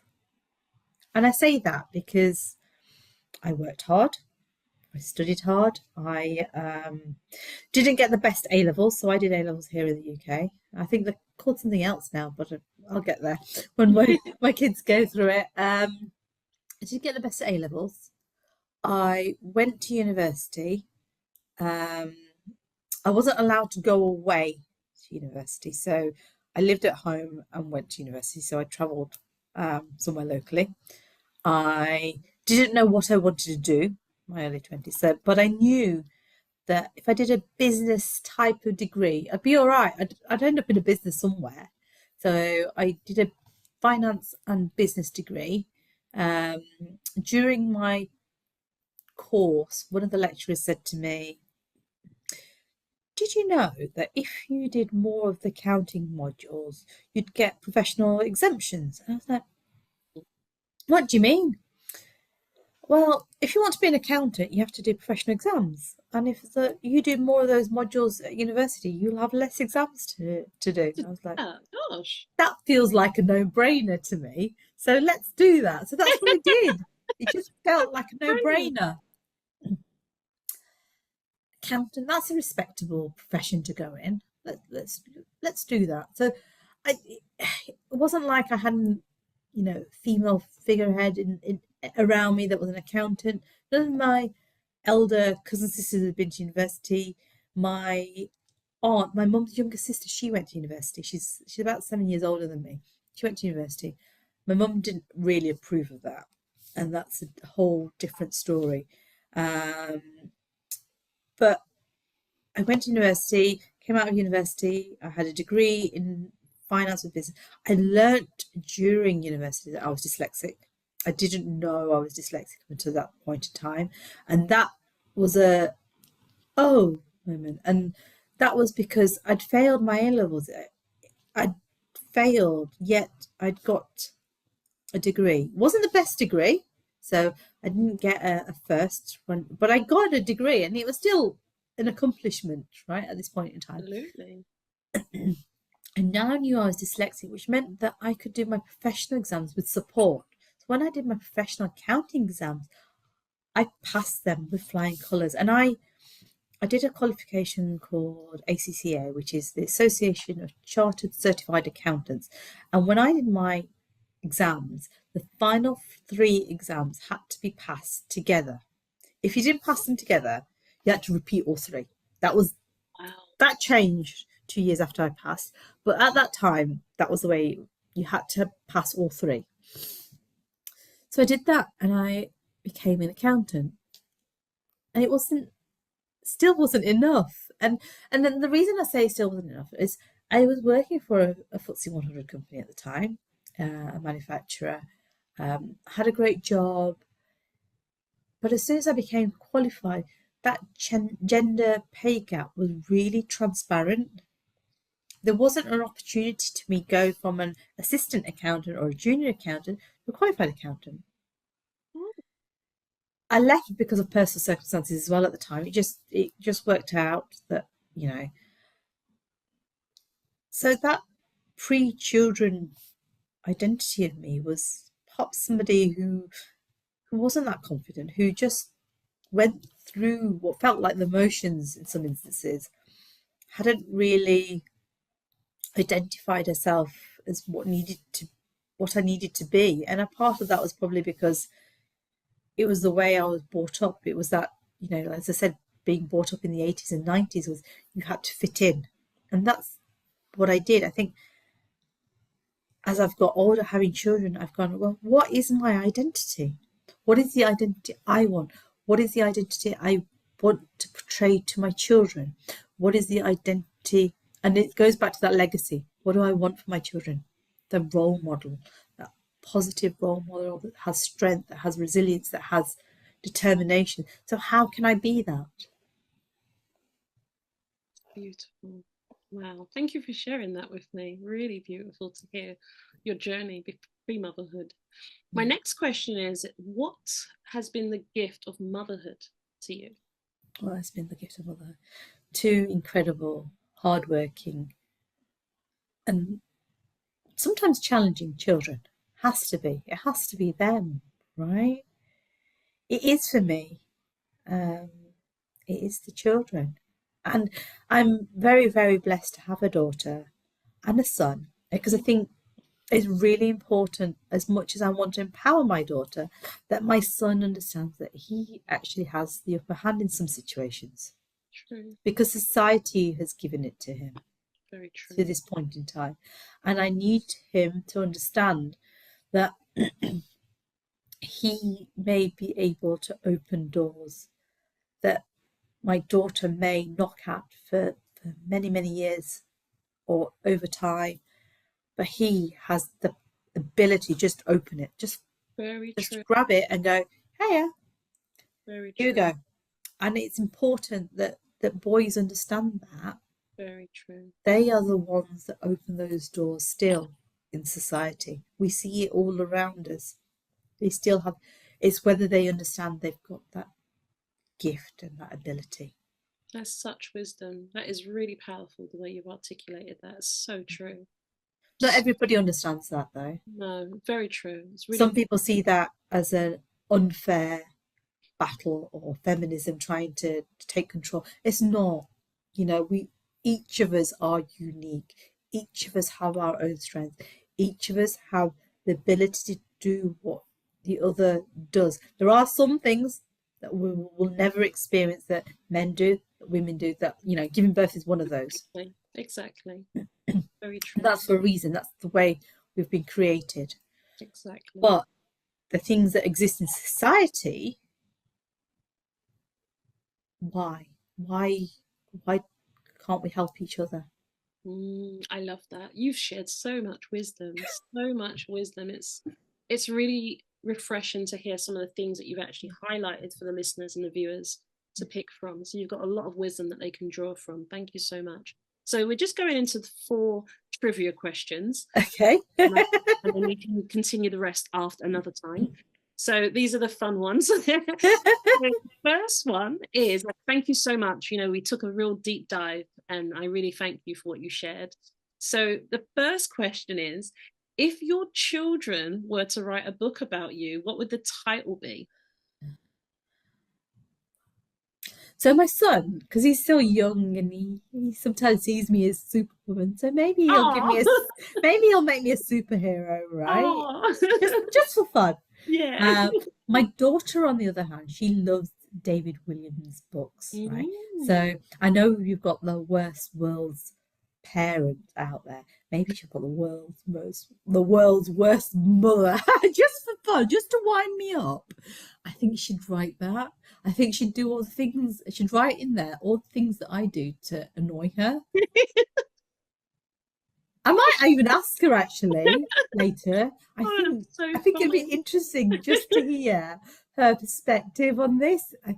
I think I mean she did say to me when David wrote that book, he did a competition for children. He was asking for ideas. She says, but I was too afraid to ask you to Oh, enter the competition. I was like, why? So I think that would be the world's worst mother. she would laugh about it as well. I might ask her That's just really for funny. fun. Yeah, Can we do this? that's really funny. The next question is, what has been your funniest mum fail moment you've experienced? Um, I this is a hard one. It is. I've Really got hard plenty. one. So as an example, I used to take my kids back to school on the wrong day after like things like summer holiday. Can you not take them? We're here now. Yeah, I used to get things wrong. Book day, like getting things the night before. It was just hilarious. School runs was just absolutely hilarious. I do forget things, and I don't think they're my most failed. I think lockdown parts of lockdown were quite funny. So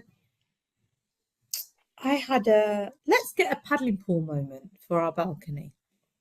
I thought I'd order this really small paddling pool, enough, not too big.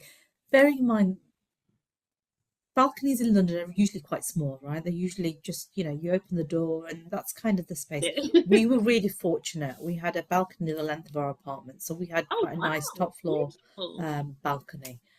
And so I'd ordered this paddling pool because obviously we went into lockdown, we're homeschooling. It was actually a beautiful summer that year for some bizarre reason because we we're all probably cooped up inside, right? Um, I bought this paddling pool, and the paddling pool was huge. It was really, really big. um, And what could I do but fill it up and let the kids play in it, right? And my husband just laughed at me. He was like, "You're meant to just get a small paddling pool. How difficult is it to order a small paddling pool from Amazon or wherever I got this delivery from?" It was massive. Honestly, I could sit in it to give context.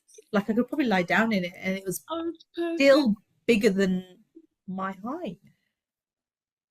We got it on this balcony. We did get it on the balcony. We filled it up. We got a hose from the ensuite out the window and we got water in it. The kids loved it that summer. Oh, That paddling pool was a godsend. oh, that's But brilliant. how and what possessed me to buy it, I cannot. And that wasn't my only buy during lockdown. I bought Lego as well. That was my other thing. It wasn't a small Lego kit. It was one of those big, the lots of 100 ones, pieces. was it? Yeah, Yeah, yeah. yeah. My boys got me to do that a couple of times. Yeah, I think us mums we go through that. We can relate. We opened one box. I still have one box, and it's whether they find it now. I love the fact you had backup. I didn't do that. Where was you my whole life? That I didn't have backup. Oh, We would that only go and get it when we needed to, but I should have had boxes backed up. That's brilliant. yeah, but that wasn't my only buy. And this is it's bringing it all back. I bought poster paint as well, and I wanted the small, like the washing up bottle type, Yes. liter type bottles.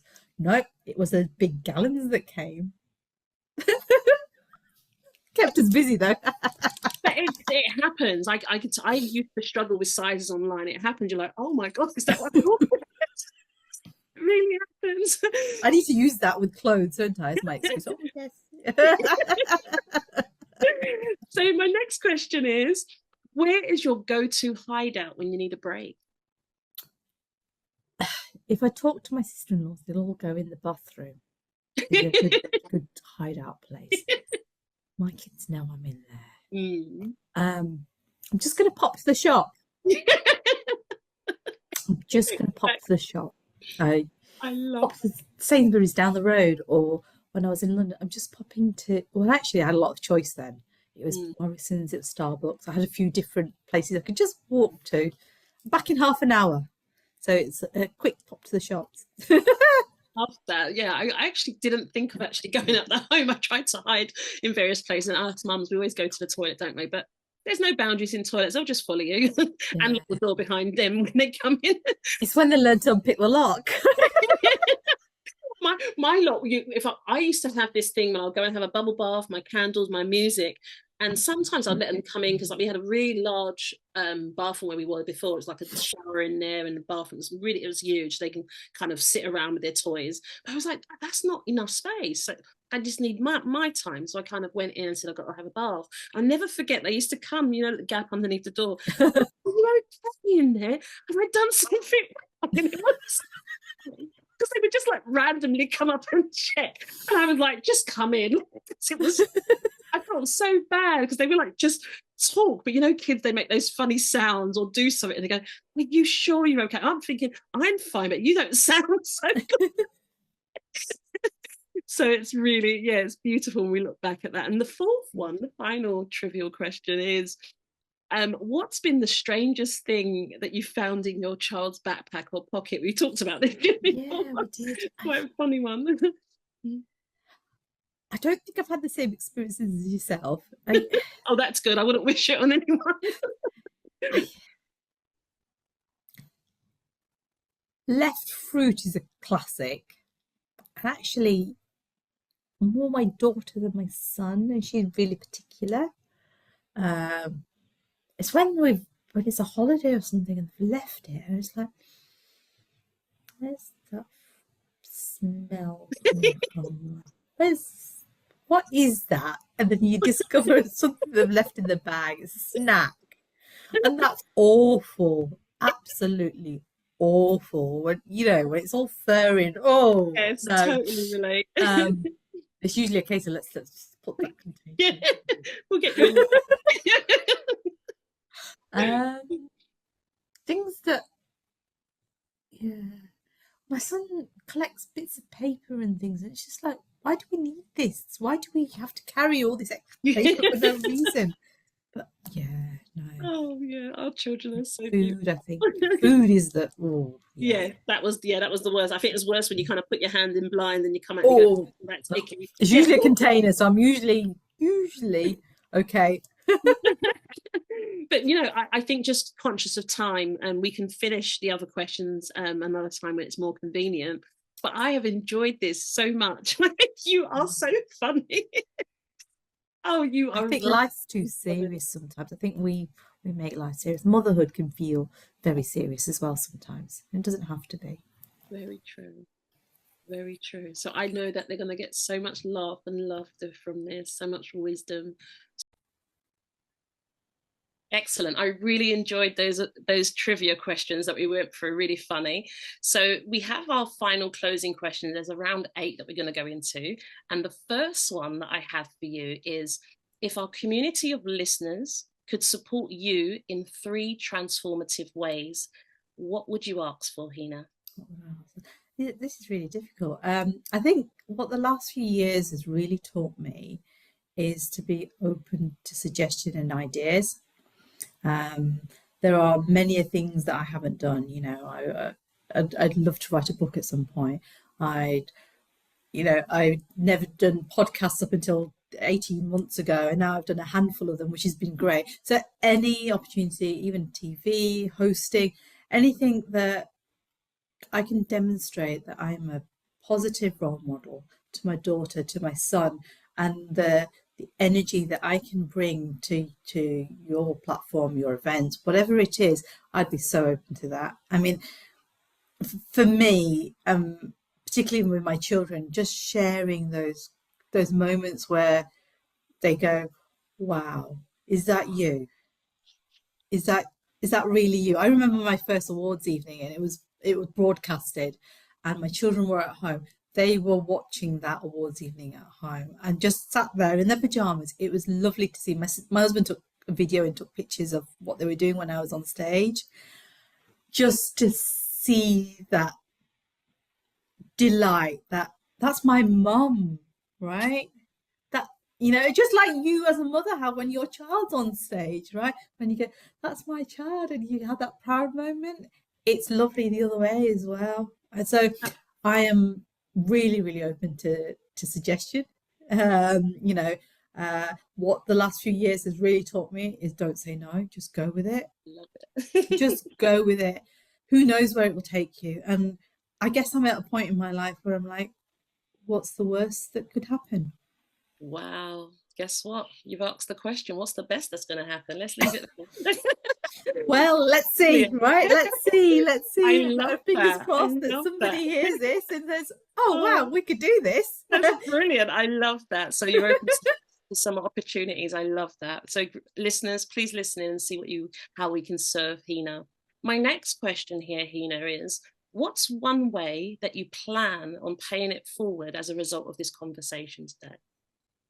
I have a couple of projects up my sleeve that I want to do this year, which I really need to get off the ground. They've been circulating in my head maybe for the past 12 months, some of them less so. So it's a case of watch this space. I'm going to be around this year, and hopefully you'll be able to support what I do and everything that comes out of it. It's just, I think this year and beyond is going to be super exciting. Gut instinct tells me it's going to be super exciting, so I'm going to go with it. I love that. They always say women to listen to intuition. So what that is. I usually run in the opposite direction, but I think I'm being told to. Do you know what? It's scary sometimes. Sometimes exciting things are scary. And there is such a thing as fear of success. Like, we're not scared of how small we are. The reality is it's how vast we are that scares us. How big things can become. Our definition of success changes over time as well. Absolutely. Different for everybody. So I don't think we should underestimate ourselves. Exactly. So I'm looking forward to seeing it unfold. Brilliant. So am I. So the next question I have for you is, how do you hope sharing your story on this podcast will impact the listeners? I hope it resonates with many of the listeners, right? I think what we do as individuals is we create this lonely society sometimes for ourselves. We put ourselves in this silo because it's a way of protection, right? We try to protect ourselves from judgment of others. And I think we need to go past that. We need to get past that and say, actually, it doesn't need to be lonely. We do it as soon as we become a mother, right? Because we're so scared and fearful. I hope that people listening to today, and beyond, come back to this podcast and say, actually, we can do this. We've got the ability, the strength, the determination to do this. And you can do this as small steps. It doesn't have to be big gestures. It can be little things, just reaching out to somebody to just, shall we go for a coffee? Shall we do this? What about this idea? Or I don't know how, be honest, I don't know how to do this, and ask for some help.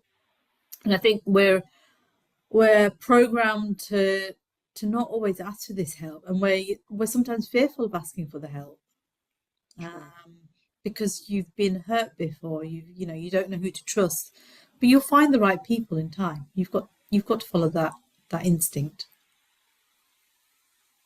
Yeah, that's your response. Really, just had this sense of peace. It was really funny. I don't know if you felt it as well. It was just like really calm and chill. That's beautiful. I think it's just where I am in my life at the moment. Well, that's evident, definitely. I just felt a lovely sense of peace from you. That's really beautiful. So my next question is, what are you proud of yourself for, Hena? To get into this point, I think we shouldn't underestimate what we accomplished, no matter how big or small. Yes, I've had corporate titles. Yes, I've had periods where I've not had corporate titles, but that's okay. I've had different titles, and that title's mum, right? That's just as important. That's just as important. It's a title that nobody takes away from you. Yeah, it's a title that nobody takes away from you. And so my accomplishments right the way through from being a small child to today and beyond, because I don't know what I'm going to do in the future, I'm going to keep driving forward and keep striving forward and keep pushing my children to do the same. And I know that the methods that I use for my children is not going to be the same for both of them because they're two very different individuals. I hope that it's not just my children. I hope that it's other children that are in my life, nieces, nephews, friends' children, who look at some of the things that I've done and go, wow, that means I can do these things. The things that you never think you can do, the things that don't always resonate, like being brought up as a child. There were books once upon a time which didn't reflect me. True. In society, and that has changed so much. So why should we stop there? Why can't, I mean, my son says he wants to be an F1 driver. Go for it. Wow, You know, that's whether he does or doesn't matter. He's got that dream. So why shouldn't I encourage that? wow. There are things that my daughter wants to do, and she wants to be a physiotherapist for an F1 driver. And I'm kind of gone, Oh my okay. gosh. Sibling I duo. had a love of F1 once upon a time. It's slowly been drawn out of me, but I can understand the speed, the sound. There's a Absolutely. different excitement, right? But I guess I'm fortunate and privileged to be in a position now in my life that these may be opportunities and instances and doors that I can open up for my children. It wasn't where my parents were. I thank them and I'm very grateful for what they've accomplished because it wasn't where my grandparents were, right? There were those immigrants that went from Africa to the UK. It was a completely different lifestyle. I guess I'm now at a point where I just look at things differently. And that's taken time, though. That's taken I time and love healing. that.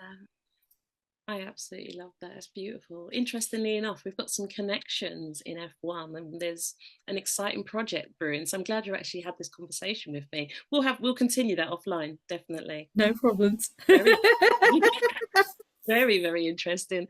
Um, gosh, you're getting me off track now.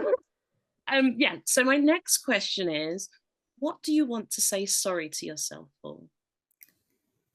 Stop being so hard. And that's the hard part, right? I do it instinctively, naturally.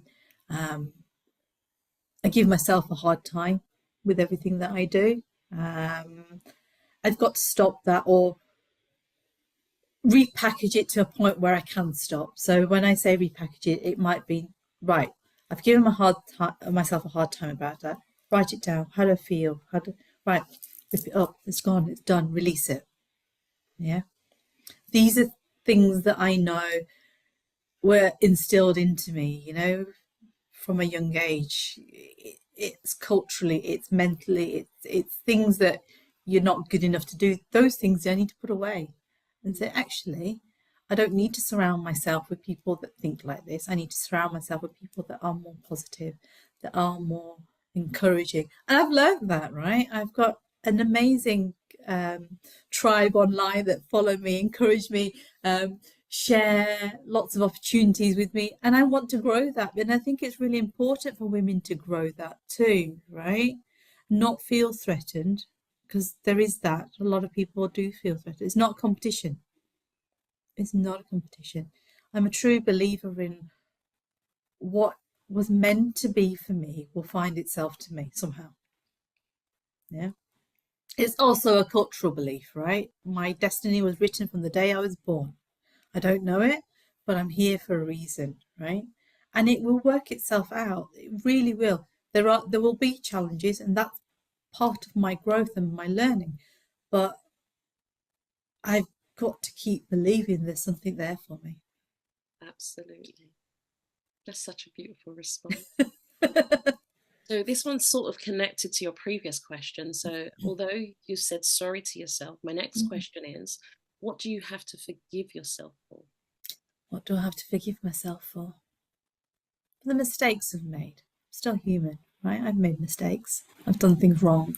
I've not intentionally gone out to hurt anybody or, do things maliciously. Um, there are things in my life that I know I need to resolve, and that's for me to resolve in my own time. But I'm sorry for the mistakes. I'm not. I'm not going. And the other thing that I've learned to accept is I'm not everyone's cup of tea. Yeah, this is who I am. I don't have to be liked by everybody. That's fine. But those that like me and want to support me and want to help me, and likewise, I want to help them and support them, will gravitate towards me and share opportunities and what they can when they can. And that's okay. That's great. And I accept that, with open arms that this is how the world works. And I've learned who my true friends are as well over the years, We we I think we go through a period in our life where we want to be popular. Yeah. Because that's what society suggests. But what do we really need? Is it quantity versus quality? And it's wisdom of age. Absolutely. What we learnt later, we can teach to our children earlier. That's so true. It really is. We can, but they have to go on their own journeys They too. do need to go on their own journey. There is things that they need to learn so they can develop. There's no shortcuts in this, definitely not. No. Otherwise they get so many building blocks missing. It's like, what do I do now? So yeah, there's nothing like letting them grow through their own experiences as well. So my next question is, what do you have to say thank you to yourself for? For not giving up. I think it's really important that we, particularly as mothers, realise that we don't give up. We keep going, even when it's tough, even when you're sleep deprived, even when your kids have done things that you're just like, oh my God, I can't believe you've done that. Or you've had the call from school to say that your child's in trouble, and you're like, what? On what grounds? And we've had a few of them. You'll do. And some of them you'll agree with, some of them you'll disagree with. I think it's just not giving up on yourself, not giving up on your partner, not giving up on your children. I think it's really important. You have this support network between you. Sometimes it crumbles and sometimes you need to rebuild it. But each time you rebuild it, it becomes stronger. So I think it's that not giving up, that determination. Just even the tough days, and we all have tough days, the days where I'd rather be in bed and have a tub of ice cream and just go, just leave me alone. Or can I just hide? I'm just popping to the supermarket. I'm off.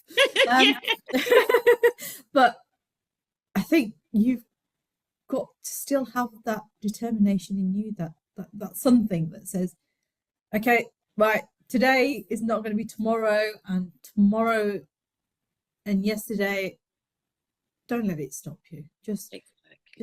Just keep going. Follow your heart. Follow the things that make you happy. Beautiful. My final question is, what are you willing to let go of and heal from as a result of this conversation? What am I willing to let go of? I have to let go of my fears, right? I've got things that I really want to do in the next few years. Things like,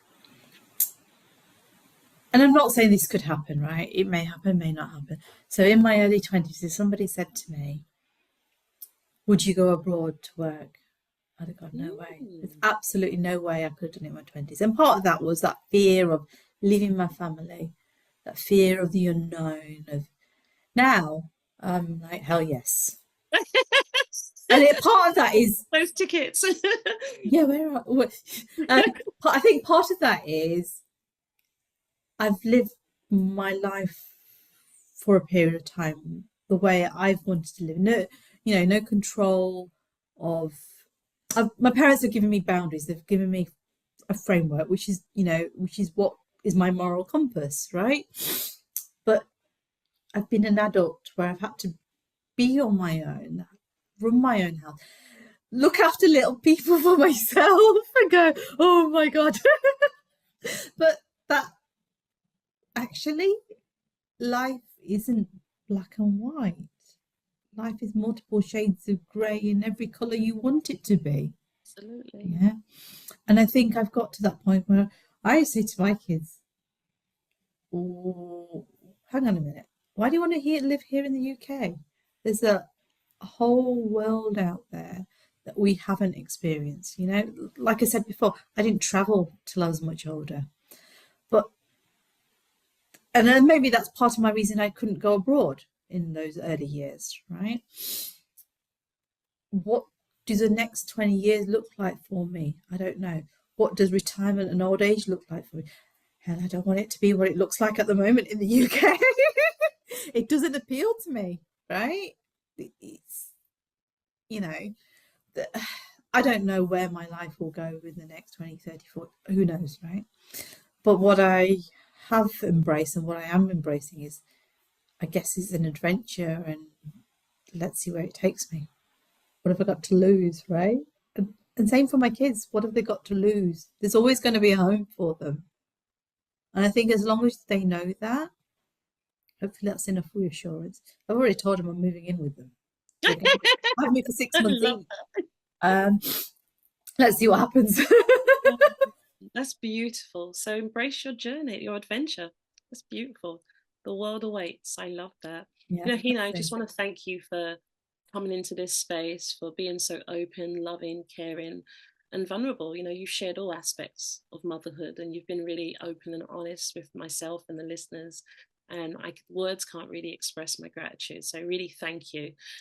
I've come to a close of the questions now. So I just want to thank you for being in this space. Was there anything else you want to say before I close the? I wanted to say thank you too. You know, this is a magnificent opportunity for me. And I think I've just got to a point in my life where the world's my oyster, right? It, you know, the sayings say you are your own boss, you create your own destiny. And I think until you've got to a point in your life where that doesn't feel unreasonable, and we're all on our own journeys, right? I think it's to embrace it. And I really don't know where life will take me, but hopefully it's somewhere exciting. I have every confidence that it will, and I'm going to be I'm going to be spectating, watching, and I'm like, that's amazing, absolutely amazing. So, like I said, thank you. So we have a message for the listeners. Listeners, let's turn words into action. If you're moved by today's stories, think about how you can offer some support, no matter how big or small, whether it's through a kind message, a shared resource, or connecting with our guest. Let's build a community that uplifts and empowers each other. Thank you for tuning in to the Unheard Cries of a Mother. Your stories matter, and together we can create ripple effects of understanding, support, and transformation. If today's conversation resonates with you, please like, comment, subscribe, and share this episode with someone who needs to hear it. Remember, as mothers, we're stronger together. Until next time, let's keep lifting each other up and turning unheard cries into powerful voices. Thank you so, so much for tuning in. Thank you, Hina. Thank you.